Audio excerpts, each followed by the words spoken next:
So pick up the phone and give us a call. The number is 833-288-EWTN. That's 833-288-3986. If you're outside the United States and Canada, that number is 1-205-271-2985. And we'll even put you straight to the front of the line at 1-205-271-2985. You can always send us an email. That email address is openline@ewtn.com. I'm Jack Williams. Michael McCall back at the studio, spinning the dials, producing the program. Your call screener is Ace McKay, and Jeff Burson, magnificent person, handling our social media efforts. So if you're watching us on YouTube today, you can type a question into the chat window, and it may find its way to us by the end of the program. And our host, as he is every Friday, the aforementioned Vice President of Theology for EWTN, Mr. Colin Donovan. How are you? Well, like most of our employees, running around getting the family celebration set up and looking forward to tomorrow's excitement. And you are responsible primarily for the liturgical do's and don'ts of the celebration tomorrow? Well, we leave the do's and don'ts to the clergy, but we get all of the things there they do and don't do it with. Well, there you go. You know, there's the difference between a liturgist and a terrorist. Yes. You can negotiate with a terrorist. That's right. I don't think we're in the terrorist category, but we make sure they have what they need where they need it for. Cozy right up there to that microphone. Okay. We're not in the friendly confines of the studio today, unfortunately. Makes you appreciate our studio. There you go. Got an email here from Gerard in Ireland. He says, is watching Mass on EWTN equal to going to Mass at a church? Well, it's not participating in the sacrament. Sacramental participation is when you are actually there, you're at the sacrifice of the Mass, you receive Holy Communion. That doesn't mean it's without benefit. Certainly during COVID, we all had the situation where you couldn't get to Mass on a Sunday. You didn't fulfill your obligation, but you were excused from your obligation by the physical and legal obstacles of going to Mass and participating in the Mass. So it's not equivalent, but I think it's to be sure that a devout participation in a televised celebration of the Mass or any other liturgical event that's on television is before God, is something to be rewarded and graced. And so I don't think you will lose out other than in the fact that you're not sacramentally participating. So we must be there to attend a Mass, to receive Holy Communion, but we can spiritually attend and we can receive a spiritual communion virtually through internet, radio, television, and other electronic means. 833-288-EWTN is our toll-free number, 833-288-3986. Pick up the phone and give us a call here on Open Line Friday. Tim in Austin, Texas says, why in some Catholic theology, well, we just read that on the last program. We're sharing emails now between shows. Many in Calumet, Louisiana, who moved the Lord's Day from Saturday to Sunday and why? Are you responsible for that, Colin? No, I didn't do that. I would have done it, however, if given the opportunity. But the apostles beat me to it. We already see that there was an effort in going to Israel to appreciate and to bring the truth of the gospel to the Israelites. We see St. Paul would go into the synagogues on Saturday, and he would break bread with the brethren, the Christian brethren, on the day after, on the eighth day, the Sunday. And so that day became the day in which the church celebrated its Sabbath. There are all kinds of reasons in retrospect we can see why that was done. Certainly the fact that the Jewish people celebrated Saturday as the day in which the creative work of God was done. Christians celebrate Sunday because this is the day on which the redemptive work of God was done, through Christ's passion, death, and resurrection, completed then on Easter Sunday. It's the Sunday in which the Lord appeared to the disciples on the way to Emmaus, in which it seems as if, in some sense, some quasi-sense at least, if not in reality, There was a liturgy of the Word and a liturgy of the Eucharist, during which they recognized him in the breaking of the bread. And that expression, the breaking of the bread, in the early church became an expression that meant the Eucharist, the Mass. And so the liturgy of the Word that takes place is somewhat similar historically and analogically to what was done in the temple, where the priest did the sacrifice inside the Holy, and the Holy of Holies, certainly on Yom Kippur. But outside, there was a liturgy of the Word taking place at the morning and evening sacrifice. And when they didn't have the temple, they had the liturgy of the Word in the synagogue, as they continue to do today. There's no sacrificial element.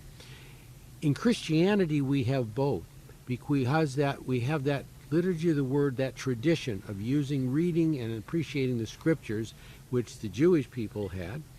And to that, we have the sacrifice of Christ on the cross being represented in the Mass. So those two elements are joined together.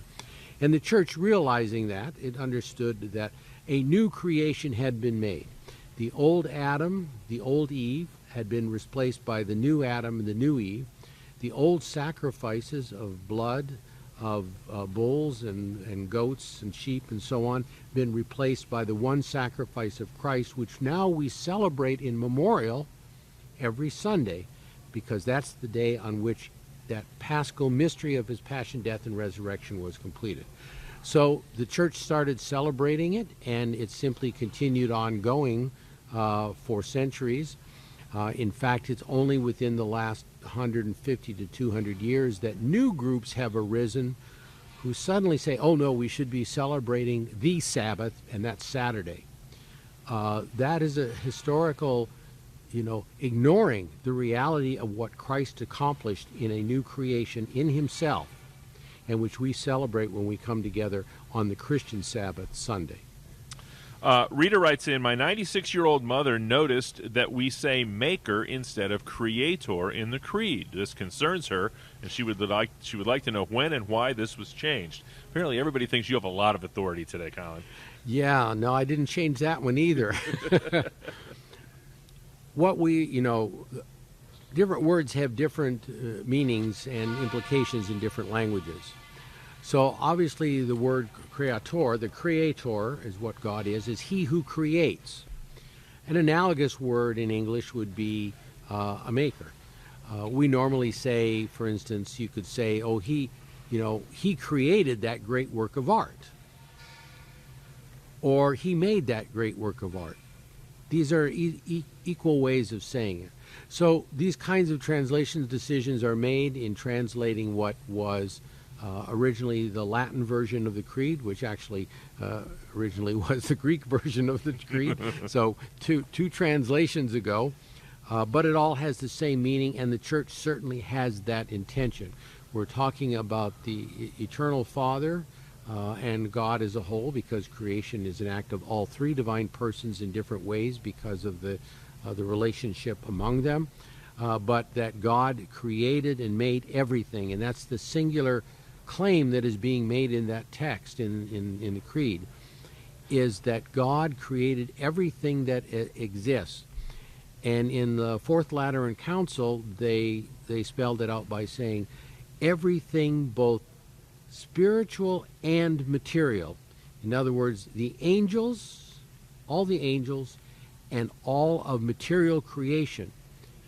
Now, there are no more angels since that day, but there are certainly changes of the material creation, of which in each of our cases there is the magnificent change that into the matter contributed by our parents, God infused a soul, an immortal soul.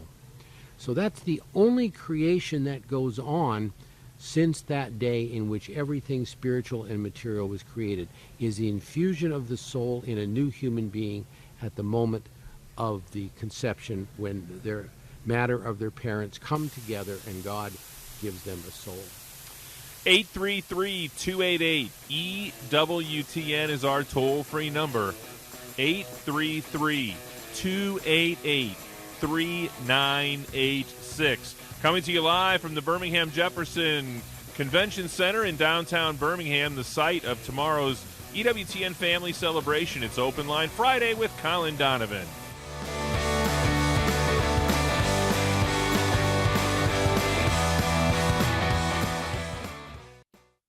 This is Dr. Matthew Bunson. Join us for the news and topics that affect your life on Register Radio, Saturday afternoon, 4 Eastern on EWTN Radio. Join Archbishop Jose Gomez in sharing the good news. Jesus wants you to grow and prosper, to use talents and energies to change lives and change the world. He created you to do beautiful things for your life. When we reflect on the communion of saints, it's beautiful. The young people that the church has recognized, they love Jesus and they love life and they live life to the fullest. God wants each one of us to have a blessed life filled with love and family and friends. He wants you to share every step of your journey with Him. And He wants you to make your own unique contribution to the kingdom He's building here on earth. You put your life in the hands of Jesus, your life will become a beautiful adventure and road that leads to heaven. Visit lacatholics.org to find ways to connect with our faith community in the Archdiocese of Los Angeles. EWTN Media Missionaries prayerfully take EWTN to parishes and the community through the print and electronic media we provide. Visit EWTNmissionaries.com today. Join us in sharing the eternal word with the world. EWTN, the Global Catholic Network. This is Open Line on the EWTN Global Catholic Radio Network. If you have a question, call 1-833-288-EWTN. That's 1-833-288-3986. Outside North America, call 1-205-271-2985. Or send us an email to openline@EWTN.com. Do you feel like God is calling you to something, but you don't know what? Well, happily, now there's a book to help you cut through the clutter so that you can prayerfully discern God's will for your life, that life to which He calls you and for which He created you. Discernment, Do's and Don'ts, a practical guide to vocational discernment, is great for Catholic teens and young adults. It combines the teachings of the Scriptures, church documents and church fathers and the saints, and a healthy dose of good old common sense into one handy how-to guide on finding God's will for you. College chaplain, tech apostle, and parish priest Father George Elliott shows young people how to navigate 7 different stages of the discernment process and provides one best practice, the do's, and and one pitfall to avoid, the don'ts, at each stage. It's available now at EWTNsRC.com, EWTN's religious catalog, EWTNRC.com. There's free standard shipping right now on online orders of $75 or more. That's standard shipping in the continental U.S. only. Use code FREE at checkout. And if you come to the family celebration tomorrow here in Birmingham, we have a full religious catalog set up, and you can take it with you and pay nothing for shipping, regardless of the amount that you spend. 833-288-EWTN is our toll-free number. We've got wide-open phone lines for you on this Friday, 833-288-3986. Patricia writes in, I hope you can help me. I'm wondering what the Catholic Church teaches on organ donation. When I was younger, we learned that it was against our religion. Is that still the case? Well, if our religion means the Catholic religion, there was never a blanket difficulty with organ donation. Remember, it's only something that's been scientifically possible within the last 50 years. There were kidney transplants and other things, but the moral issues come about largely because of things like heart transplantation, which began, I think, when I was a young person, long ago. You had the various cases where heart transplant was done for the first time on different continents, different countries. And so this raised the question is, you have to determine whether the person is dead before you can take it. So that has created moral standards as for how to do that. The church has it. Sometimes we wonder whether medicine has exactly the same standards or not. With other organs, there are obviously some organs that you can't transplant. Well, and before you go to that, on the same line, there's also this whole notion of hastening death. Well, that's what we're talking about. Yeah. That if you hasten death in order to take an organ, then you've killed the person. A person has to be dead and not by any human hand.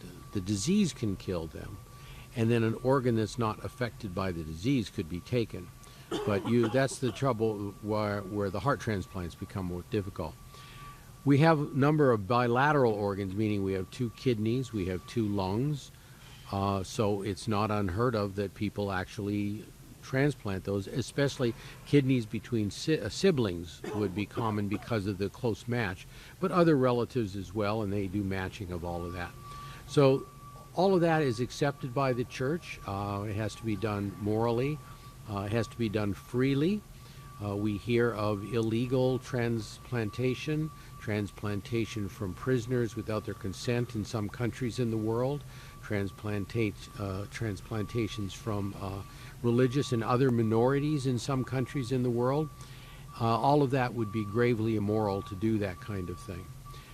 So it depends on what organ it is. There are some organs that are unique to us. So, for instance, the sexual organs of male and female contain our own genetic patrimony, if you will. Those can't be transplanted. But other organs which are not, life is not completely dependent upon, by which a person can survive that transplantation, generally you can transplant those if the science is there, and it's safe to do so. 833-288-EWTN is our toll-free number. I'm giving you unfettered access to a real-life theologian today. Colin Donovan is in the house, our very own Vice President of Theology. Pick up the phone and give us a call at 833-288-3986. Nicole wants to know, why does the Catholic Church accept NFP to prevent pregnancy if you are supposed to be open to life? Well, natural family planning, first of all, is an alternative to artificial family planning by means of contraceptives of different kinds. And that word tells us what is attacked. Conception itself is attacked and prevented by interfering with the processes of human life, reproduction and life production. And so that's why the Church is opposed to that. In Humanae Vitae, the encyclical in 1968, which Paul VI published after had been studied, and frankly the views of theologians and others were pro and con on whether something like the pill could be entertained as moral in some circumstances. He concluded, no, that the Church's age-old wisdom, that the elements of marriage, that it's unitive and procreative, had to be sustained in any act. That doesn't mean one has to seek to become pregnant or have life in every act.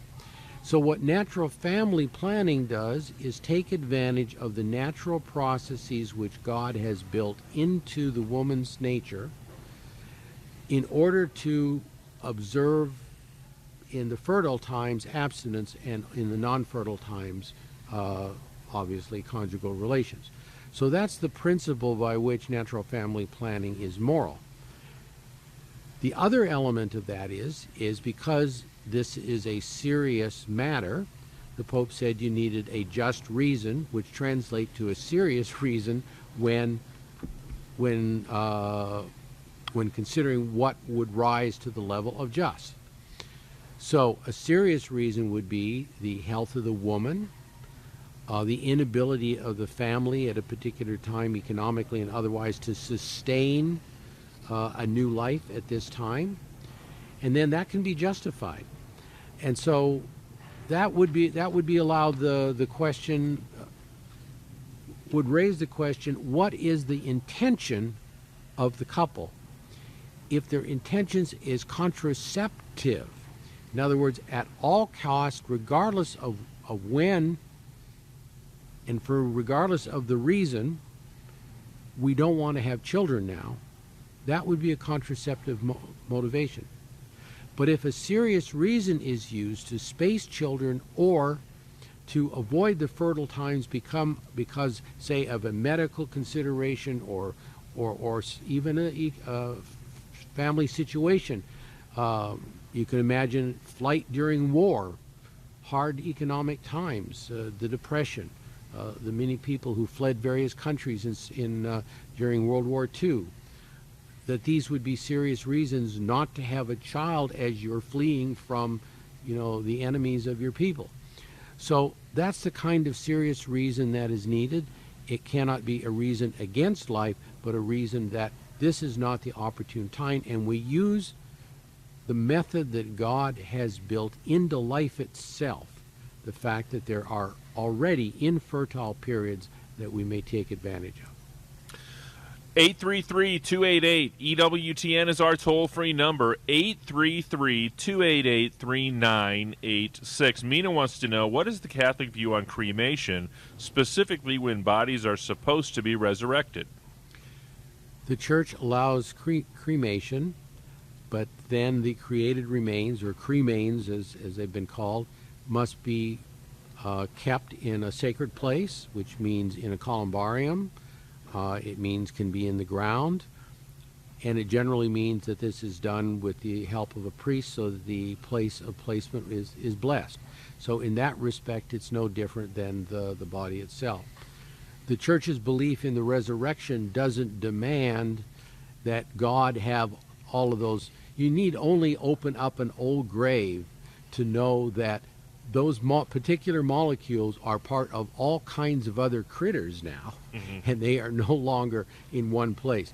God will solve those kinds of problems.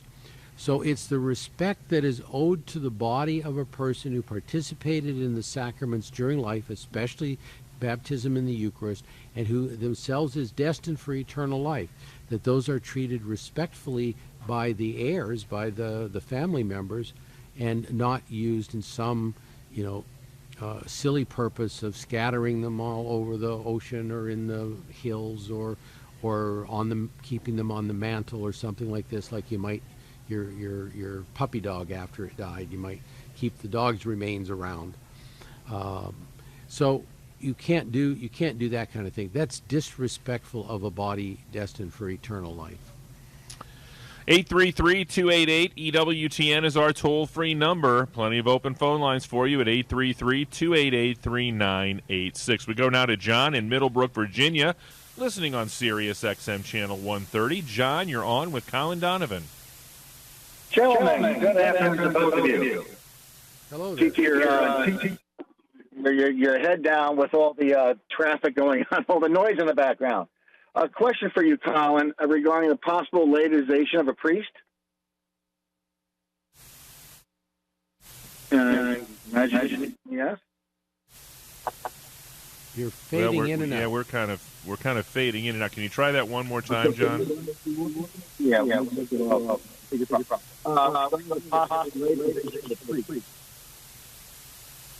We heard that part. We didn't hear what followed. Yeah. Well, the question is the one it's unfortunately feedback. You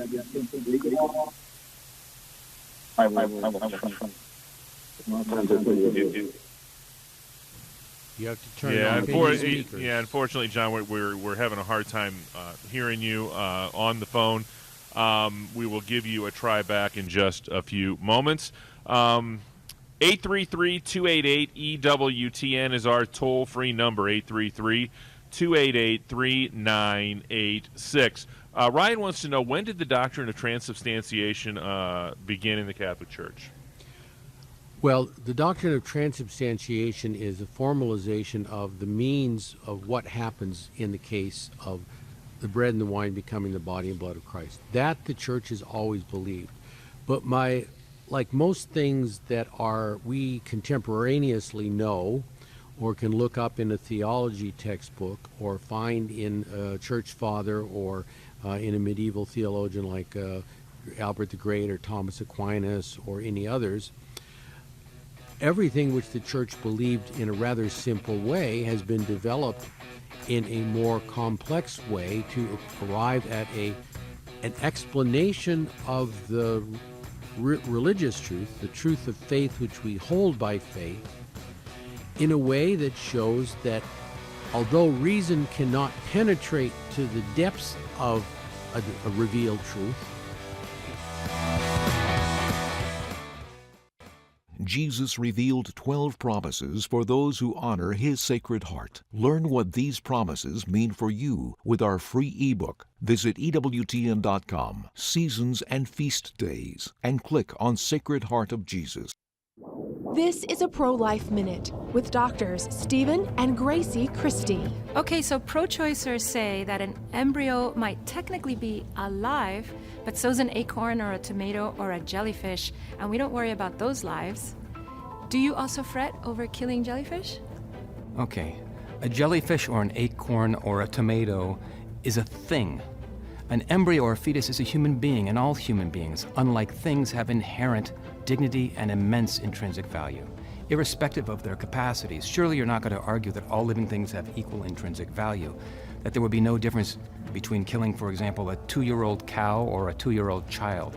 Clearly, that's not the case. We simply do not kill innocent human beings. For more on the culture of life, go to EWTN.com/pro-life.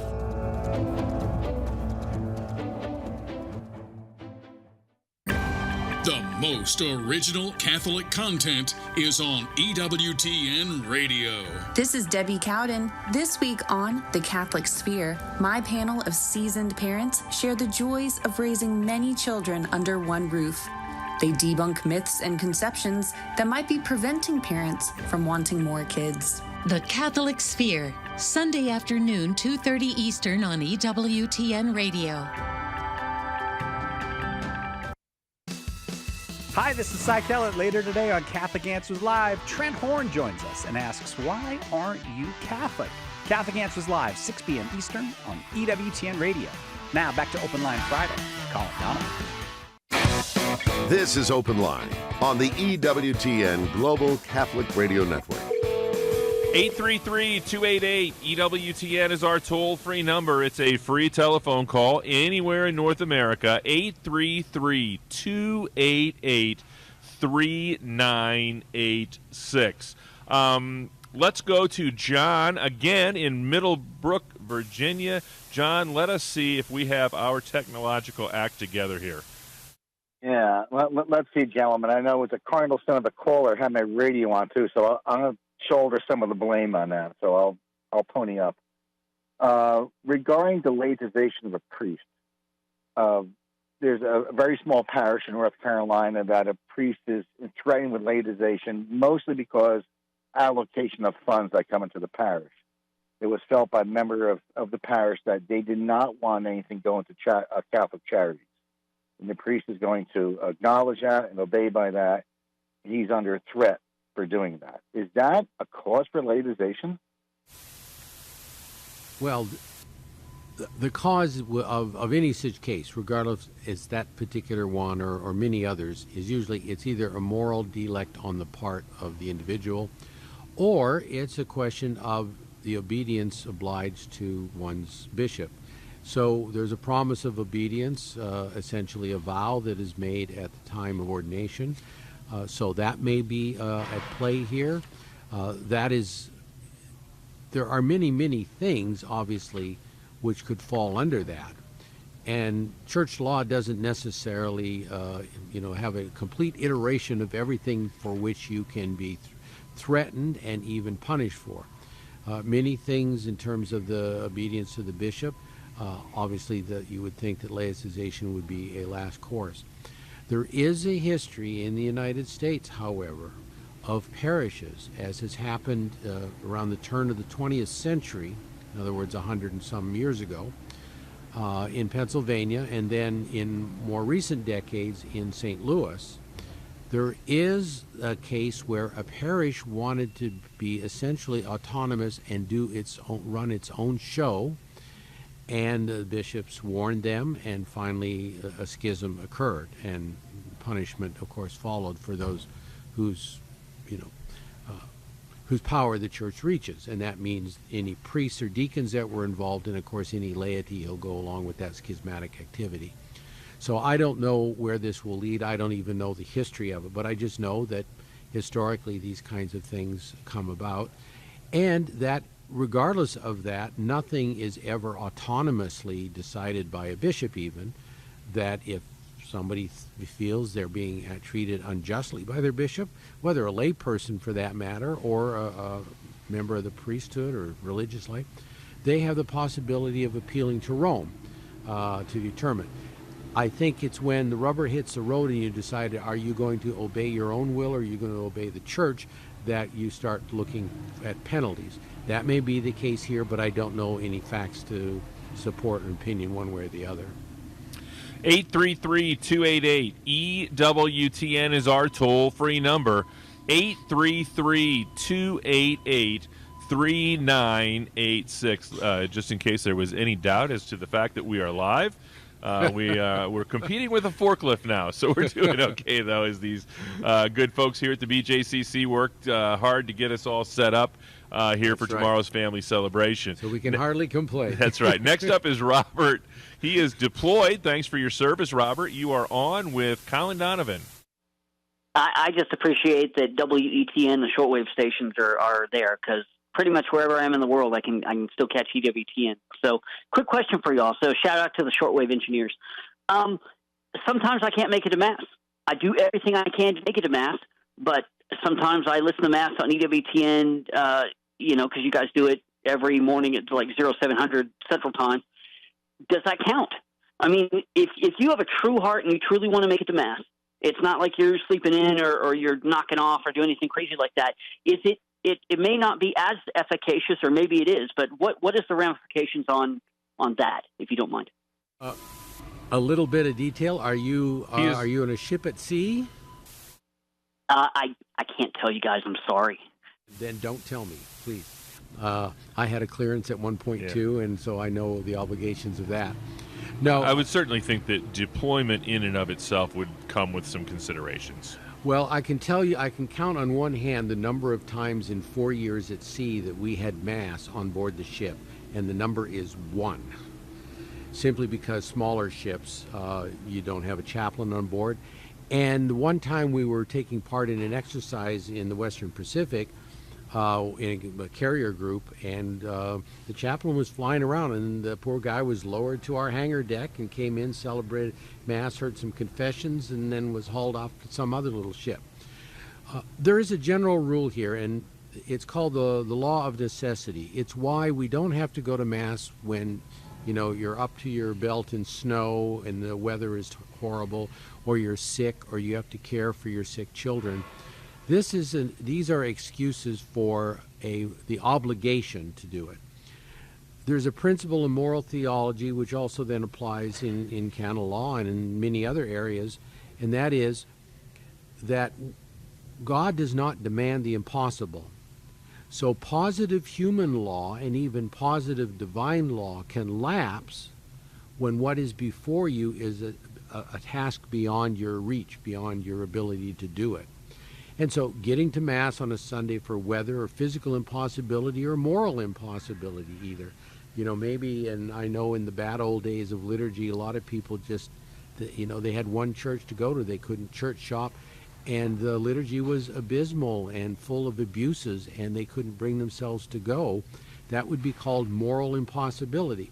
So whatever your exact situation is, I'm pretty certain that you have a physical impossibility or other kind of impossibility due to distance, due to other circumstances, preventing you, and that is a sufficient reason. The fact that you're listening, whether it's by WEWN or online through the internet, this is to your, I think, to your credit.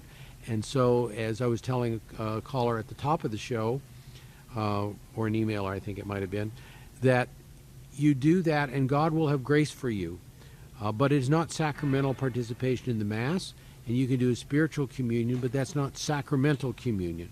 The sacraments have effects which Christ by his authority gave them, and when they are done properly and we are receiving, we benefit from those effects.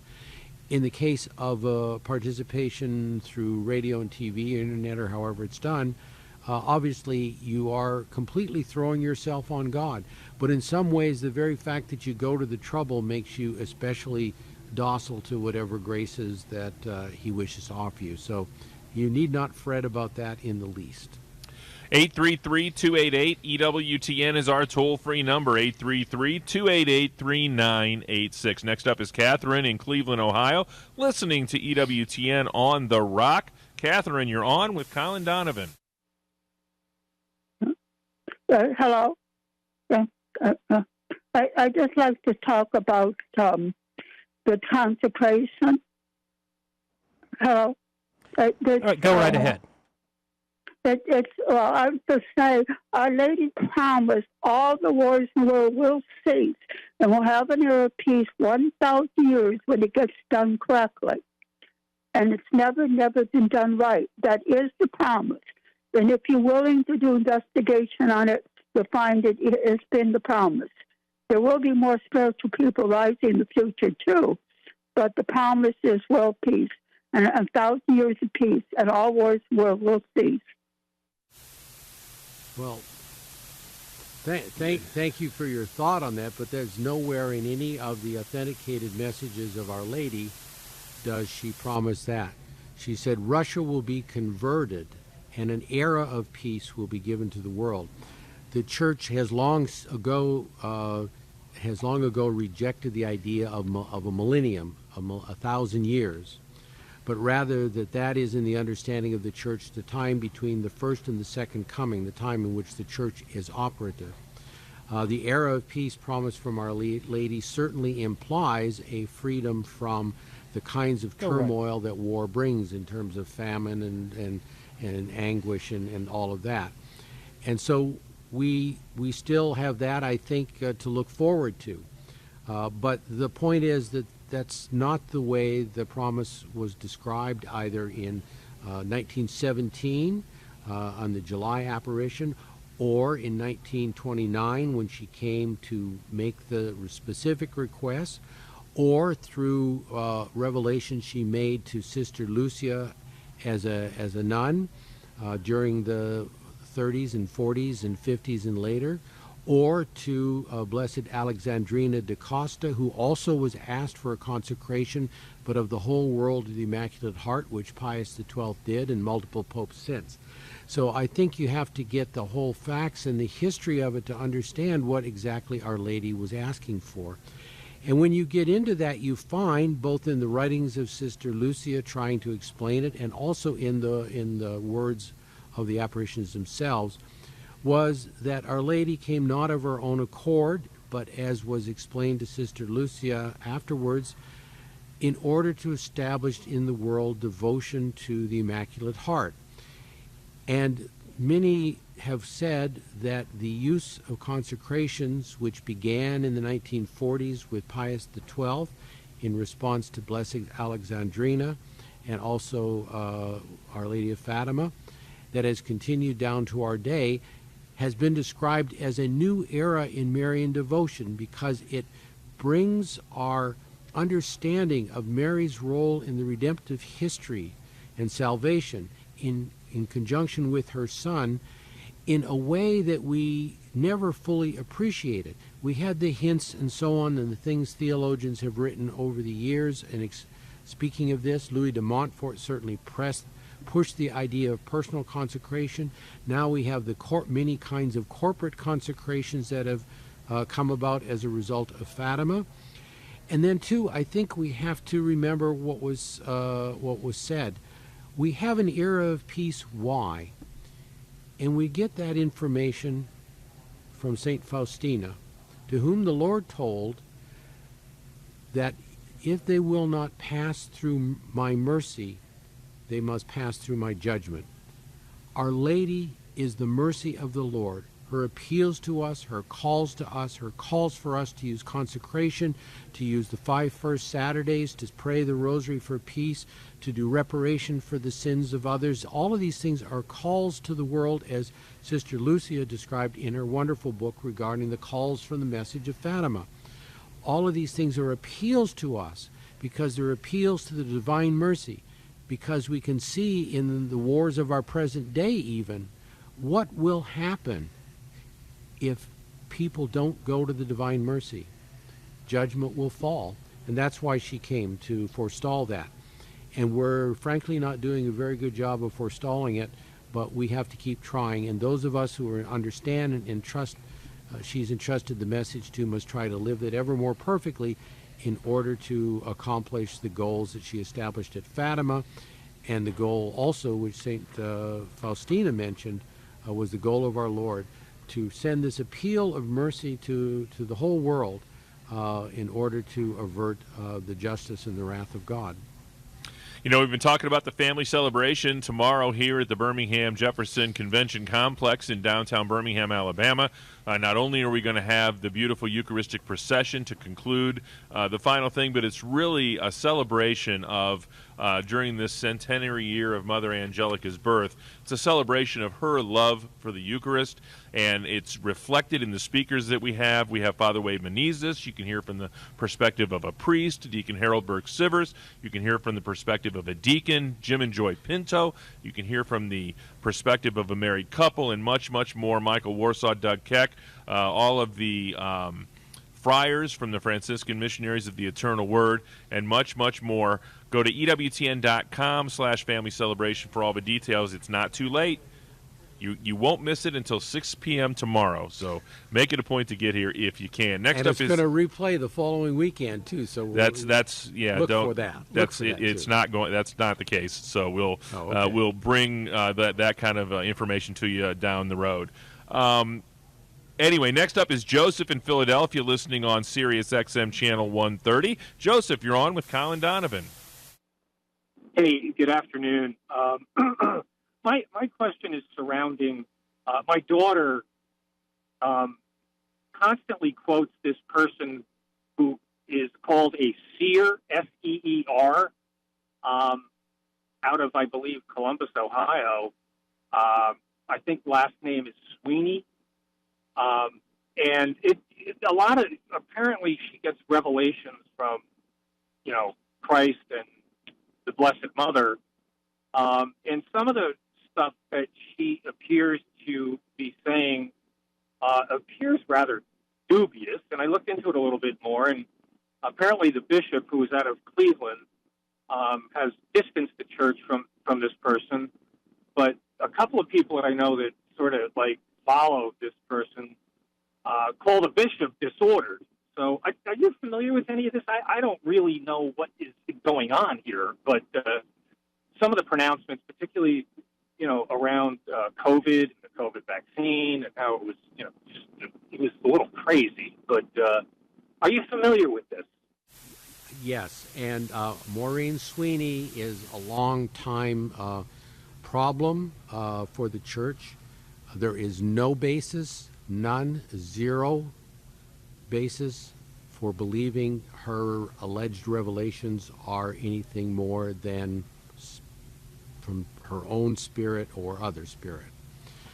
They are not from God. The church has said so. A person who would disobey their bishop is inclined to follow their own opinion on things, obviously.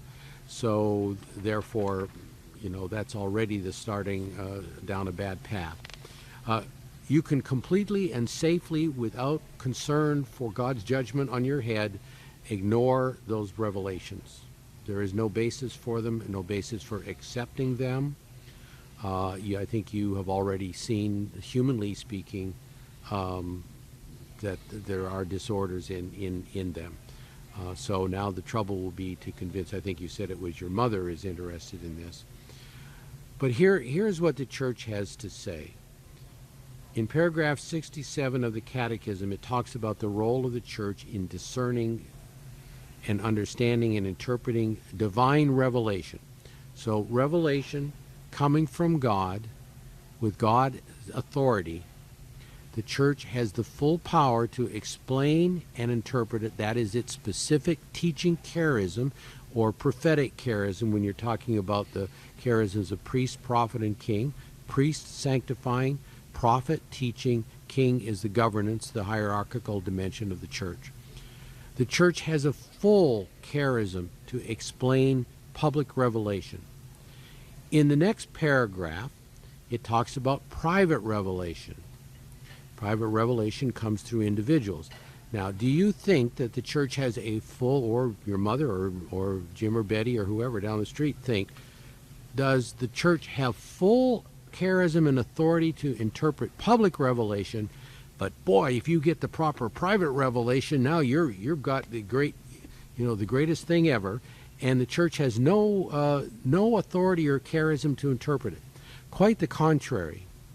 Quite the contrary. And this is why paragraph 67 says, the faithful who are attentive to what the magisterium listens to it and gets fruitful things out of private revelation. Which private revelations?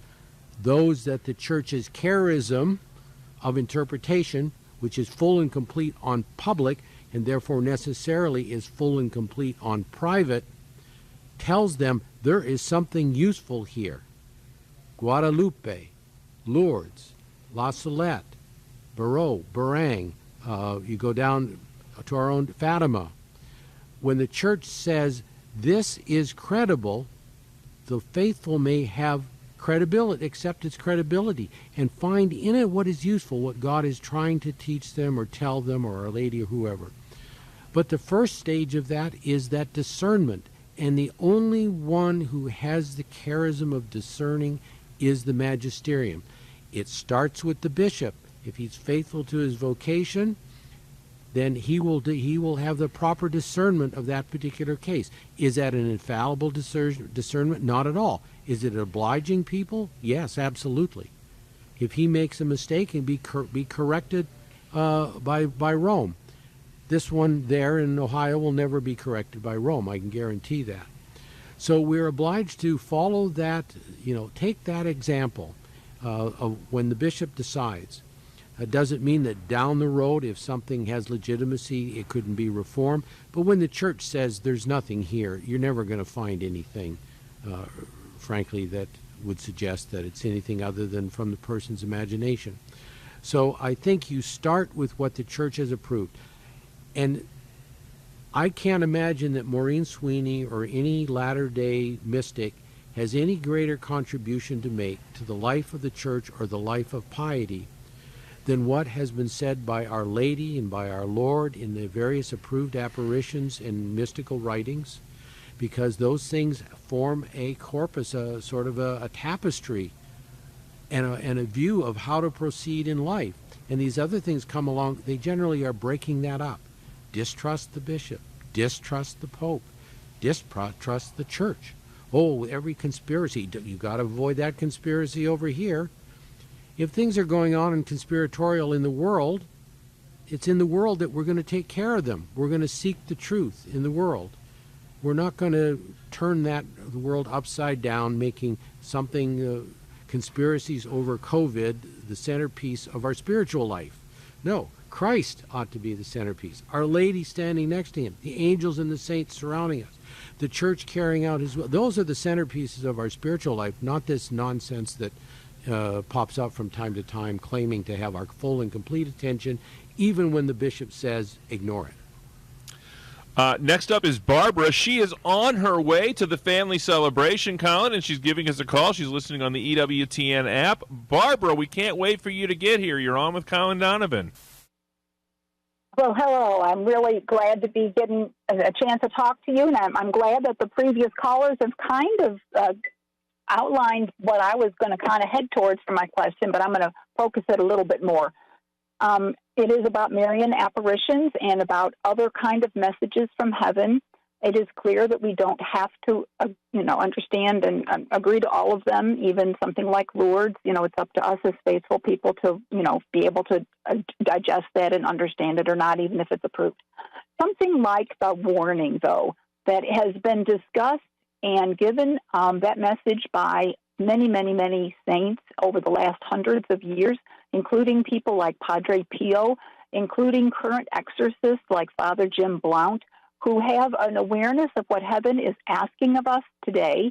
And, each individual message is not particularly, discussed and approved by the local bishops necessarily, but the people who are giving these messages are certainly people that our church respects.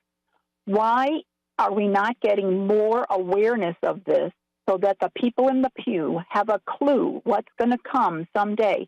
Even our priests don't want to listen to this because it's not something the Pope told them to listen to. But if those priests are not aware of what's going to happen with the warning, then we're all going to be blindsided. And I don't know what to do about that other than to have my own prayer meeting so that I can help change, make the people in my circle of influence aware of the legitimate requests that heaven has made for us to be aware of these kinds of spankings that heaven's going to send us someday, and we don't know when, but I think it's going to be soon. We're running out of time in the show, however, over amount of time we have otherwise. Okay, so you're saying that something that somebody tells you today has any more threatening power than the sun seeming to descend to the earth in 1917 on October 13th at Fatima, or that the threats against Warsaw made to Sister Faustina by our Lord because of abortion that was primarily prostitution and the abortion of children there. And of course, Warsaw was, the Nazis took care of that pretty well. These things the church has approved. The scripture is full of threats and warnings. Our Lord himself said, if they will not listen to the prophets, who will they listen to? A prophet who is speaking today who is not authenticated by the church, why would you listen to him when you can find all that you need in those who are authenticated by the church? I would send people to, years ago, 20 years now, Desmond Birch and I did a series on eschatology, the end times. Only the last one was really on this subject because people don't understand that eschatology is something that embraces everything in the church, from the sacraments, the history, and so on. But he wrote a book called Trial, Tribulation, and Triumph, and in it he dealt with the approved blessed saints and venerables and a few others. And there is a sufficient body of work that says the same as those approved apparitions which we have in our time. The risk in going after somebody who is not approved is that you get whipped up into a frenzy, and what is essential in the spiritual life, which is not these things, is left behind. And that's the danger of those. Well, it's been another great week of EWTN's Open Line. Once again, we want to encourage you to join us for the EWTN Family Celebration tomorrow here in beautiful downtown Birmingham. On behalf of our host, Colin Donovan, our producer, Michael McCall, call screener Ace McKay, and our social media maven, Mr. Jeff Burson. I'm Jack Williams. Thanks so much for tuning in to EWTN's Open Line. Back at it on Monday. Until